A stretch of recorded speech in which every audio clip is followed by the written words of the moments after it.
নমস্কার বন্ধুরা, সুমিতা রান্নাঘরে সবাইকে স্বাগত। আবারও চলে এসেছি তোমাদের সাথে নতুন একটা ভিডিও শেয়ার করতে। আজকে তোমাদের সাথে শেয়ার করব আলু দিয়ে চিকেন কারি। গরমের সময় যাদের চিকেন খেতে একদমই ভালো লাগে না, তারা একবার এইভাবে চিকেন রান্না করে খেতে পারো। প্রথমে আমি এই রান্নাটা করার জন্য কেটে ধুয়ে রাখা মাংস নিয়েছি। মাংসটা আমি পরিষ্কার করে কেটে ধুয়ে নিয়েছি।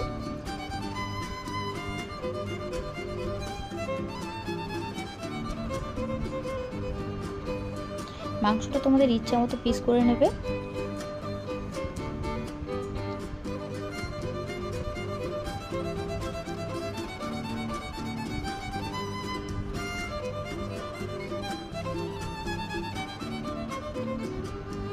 এবার মাংসতে দিয়ে দেব 4 থেকে 5টা টমেটো কুচি। টমেটোগুলোকে বড় বড় করে টুকরো করে দিয়েছি। এবার মাংসের মধ্যে কিছু গুঁড়ো মশলা দিয়ে দেব, পরিমাণ মতো লবণ,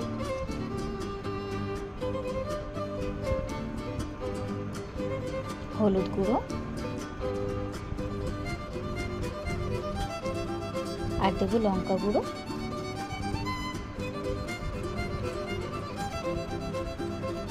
এবারে দিয়ে দেবো বেশ 4 থেকে 5 চামচ সরিষার তেল। এবার মাংসটা বেশ ভালো করে মাখিয়ে 30 মিনিটের জন্য রেখে দেবো। মাংসের মধ্যে যতক্ষণ ভালোভাবে মশলাগুলো চলে যাবে, আর মাংসটা খেতে হবে খুব সুন্দর। মাংসটা একটু ভালো করেই ম্যারিনেটটা করে নেবে।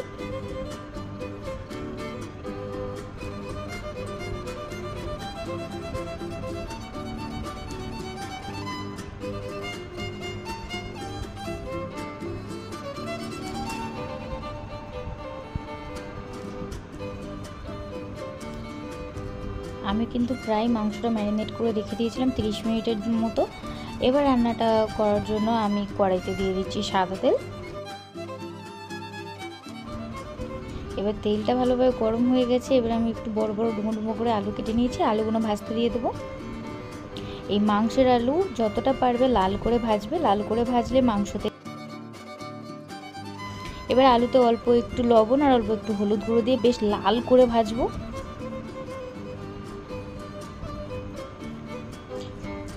দেখো আমি বেশ লাল লাল করে ভেজে নিয়েছি। এবার আলুগুলো তেল থেকে তুলে নেব।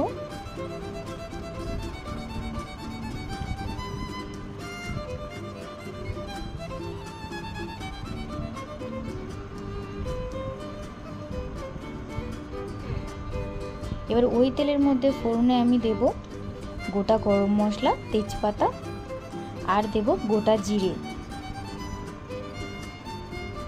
এবার ফোড়নটা বেশ ভালো করে একটু ভেজে নেব। ফোড়নটা থেকে একটা সুগন্ধ বেরোলে দিয়ে দেব আমি এখানে বেশ কিছুটা পেঁয়াজ কুচি।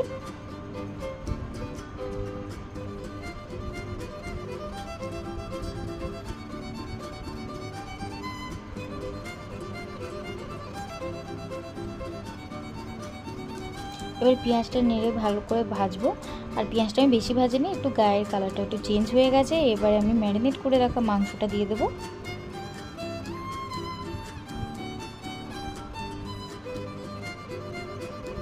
এবার মাংসটা ভালো করে কষাবো।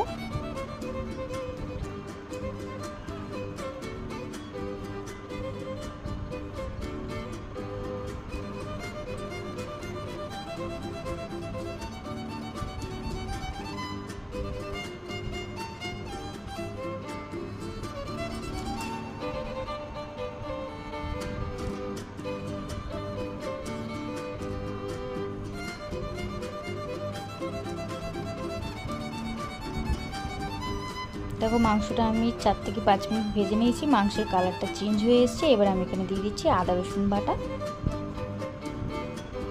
এবার মাংসটা বেশ ভালো করে কষিয়ে নেব। দেখো এখন মাংস থেকে জল ছাড়তে শুরু করেছে। এই যে মাংস থেকে জলগুলো ছাড়ছে, এই জলেই মাংসটা বেশ ভালো করে কষিয়ে নেব।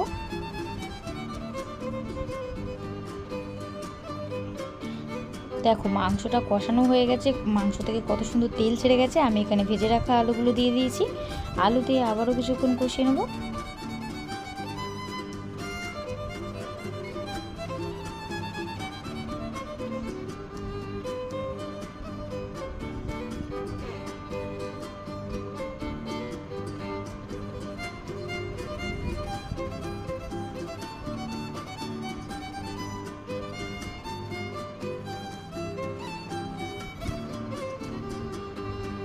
দেখো মাংসটা কতটা ভালো কষানো হয়েছে, মাংস থেকে খুব সুন্দর তেল ছেড়ে দিয়েছে। আর এই মাংসটা কষাতে কষাতেই মাংসটা 80%-এর মতো সিদ্ধ হয়ে গেছে।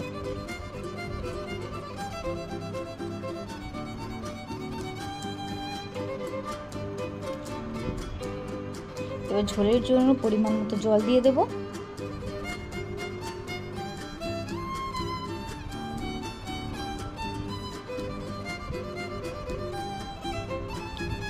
এবার মাংসটা বেশ কিছুক্ষণ রান্না করে নেব, মাংসটা আর আলুটা ভালোভাবে সিদ্ধ হয়ে যাওয়া পর্যন্ত।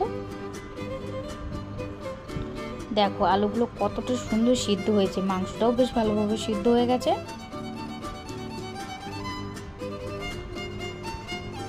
এবার তোমরা চাইলে গরম মশলা দিতে পারো, আমি এখানে দিইনি। এই রান্নাটা একবার হলেও বাড়িতে এই গরমের সময় ট্রাই করে দেখো, এক থালা ভাত নিমিশেই শেষ হয়ে যাবে।